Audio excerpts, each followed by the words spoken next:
যেমন চিটাগংয়ের আমি ডিসি দেব, তাহলে উত্তরবঙ্গের 2টা ডিসি আমাকে ছাড়তে হবে। যদি রংপুরের ডিসি ছাড়ি তাহলে আমাকে খুলনার ডিসি ছেড়ে দিতে হবে। আমরা এই অন্তর্বর্তীকালীন সরকারকে বলতে চাই, আপনি যদি এই দর্শকের ভূমিকা পালন করেন, আমরা এখানে আপনাকে এনেছি ন্যায্যতা নিশ্চিত করার জন্য, কিন্তু আমরা দেখছি আপনি রাজনৈতিক দলগুলোর কাছে, কতিপয় রাজনৈতিক দলগুলোর কাছে আপনি নতজানু হয়ে তাদেরকে ডিসি ভাগাভাগিতে আপনি আরো সহায়তা করছেন। দ্বিতীয়ত, একটা ইলেকশন ইঞ্জিনিয়ারিং এর দিকে আবার আমরা যাচ্ছি। আমরা 24, 18 এবং 14 যে বিতর্কিত নির্বাচন, আমরা চাই না এই বিতর্কিত নির্বাচনের পুনরাবৃত্তি ঘটুক, কিন্তু আমরা দেখতে পাচ্ছি যেভাবে নির্বাচন প্রক্রিয়া চলছে, সেই নির্বাচন প্রক্রিয়ায় আরেকটি প্রি ইঞ্জিনিয়ার্ড একটি ইলেকশন আবার জাতীয় উপহার পাবে। আমরা দেখছি একটি রাজনৈতিক দল তার নিয়ন্ত্রিত যে ব্যাংকগুলোকে দখল করেছে, যে ব্যবসা প্রতিষ্ঠানগুলোকে দখল করেছে, সেই ব্যাংক এবং ব্যবসায়িক প্রতিষ্ঠানের কর্মচারীদেরকে পুলিং এজেন্ট হিসেবে নিয়োগ দেওয়ার প্রায় তারা চালাচ্ছে। আমরা দেখতে পাচ্ছি একটা রাজনৈতিক দল তার স্কুল কমিটিগুলোকে তারা দখল করেছে, স্কুল কমিটি সভাপতি সেক্রেটারিকে দখল করেছে, শিক্ষকদেরকে জিম্মি করেছে। আগামী নির্বাচনে কেন্দ্রগুলোকে দখল করার জন্য তাদেরকে এখনই সশস্ত্র কায়দায় তাদেরকে ট্রেনিং দেওয়া হচ্ছে। আমরা স্পষ্ট করে বলতে চাই, জাতীয় নাগরিক পার্টি, আপনি সংখ্যা দিয়ে জাতীয় নাগরিক পার্টিকে মাপতে যাবেন না। আপনার লক্ষ লক্ষ কর্মী নেতা কর্মীরা রাস্তায় নেমে আসে নাই। আমরা লক্ষ লক্ষ নেতা কর্মীর বড় আমরা আওয়ামী লীগকেও দিতে শুনতাম। এশিয়া মহাদেশের সর্ববৃহৎ ছাত্রলীগ নাকি সর্ববৃহৎ ছাত্র সংগঠন ছিল এশিয়া মহাদেশের, তারা শুধুমাত্র বাংলাদেশের না, এশিয়া মহাদেশের সর্ববৃহৎ ছাত্র সংগঠন এখন টর্চ লাইট দিয়েও খুঁজে পাওয়া যায় না। এক জায়গায় বলে জয়, আবার 2 মাইল দূরে গিয়ে বলে বাংলা। নিজেরা দৌড়ের উপরে থাকে, ব্যানারটা নিয়ে দৌড়ের উপরে থাকে, ব্যানার 4 জনে মিলে ধরার লোক নাই, একজন ধরে ব্যানারটা নিয়ে দৌড়ায়, আবার বলে যে হাসিনা তোমার ভয় নাই, রাজপথ ছাড়ি নাই। এইসব লক্ষ লক্ষ নেতা কর্মী কাজে আসে নাই। 10 জন মানুষ থাকলেই, প্রয়োজনের ন্যায্যতার কাছে একজন মানুষ থাকলেই, যখন একজন ঘুরে দাঁড়ায় তখন সারা বাংলাদেশ তাকে সমর্থন দেয়। যে বিতর্কিত নির্বাচনের দিকে ইলেকশন কমিশন যাচ্ছে, ইলেকশন কমিশন একটা স্বৈরতান্ত্রিক একটা ইলেকশন কমিশনে রূপান্তরিত হয়েছে। আপনারা ইতিমধ্যেই জানেন আমাদের যে ইলেকশন কমিশন স্পাইনলেস একটা ইলেকশন কমিশন। এই ইলেকশন কমিশনকে গনিমতের মাল হিসেবে নাসিরউদ্দিন ভাই ইতিমধ্যে বলেছে, রাজনৈতিক দলগুলো ভাগাভাগি করে নিয়ে গিয়েছে। রাজনৈতিক দলগুলো উপদেষ্টার কাছে গিয়ে বলে যে এই উপদেষ্টা থাকতে পারবেন না, ওই উপদেষ্টা থাকতে পারবেন, ওই উপদেষ্টা থাকতে পারবেন না, সেই উপদেষ্টা থাকতে পারবেন। বাংলাদেশের প্রত্যেকটা প্রতিষ্ঠান এই 2টা দল নিজেদের মধ্যে ভাগ করে নিয়ে গিয়েছে। আপনারা যারা আছেন, আর আরেকজন রয়েছে বাংলাদেশের আরেকজন ব্যক্তি, সেটা হচ্ছে তিনি জেনারেলদের ক্ষমা করে দেওয়ার জন্য উনি হচ্ছেন কিছুদিন আগে ব্রিগেডিয়ার আজমির কাছে হাত তুলে কর জোরে ক্ষমা চেয়েছেন। উনি ক্যান্টনমেন্টে বসে বসে ষড়যন্ত্র করছে কাকে নির্বাচনে জিতাবেন আর কাকে নির্বাচনে উনি হারাবেন। আমরা বলতে চাই, আমাদের যেসব দেশপ্রেমিক সেনাবাহিনী দেশের জন্য জাতির জন্য রাস্তায় নেমে এসছে, সেই দেশপ্রেমিক সেনাবাহিনীদের কলঙ্ক মুক্ত হওয়ার সুযোগ আসছে।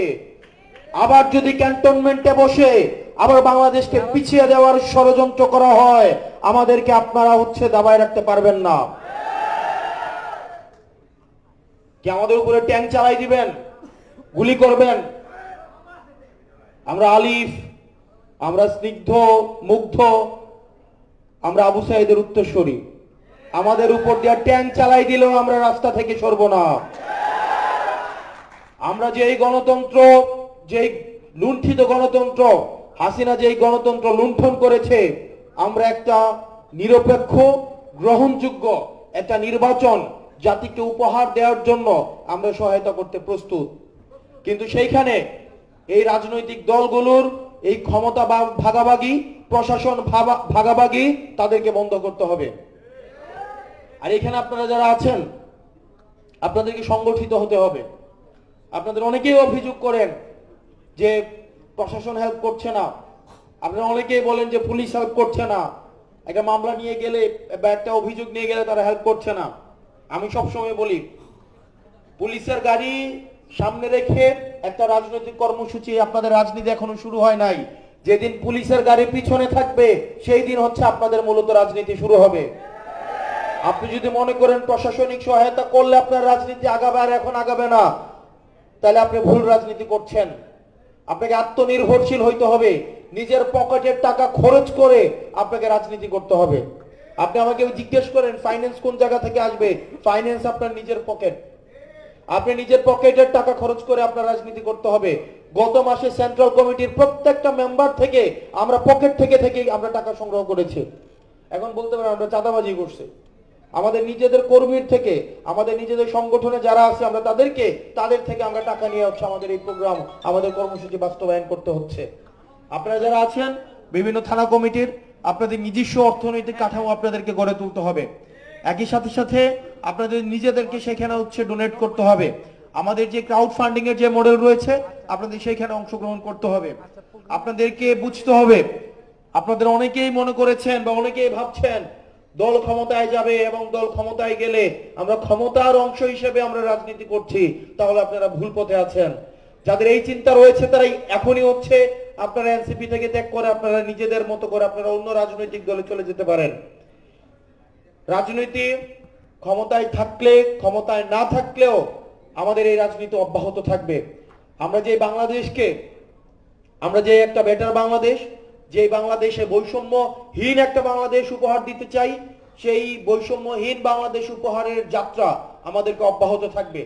আপনারা দেখছি আপনাদের নিজেদের মধ্যে কারো বিরুদ্ধে যদি একটা অভিযোগ ওঠে আপনারা তাকে সমর্থন না দিয়ে সোশ্যাল মিডিয়া ট্রেন্ডে গা ভাসিয়ে দেন।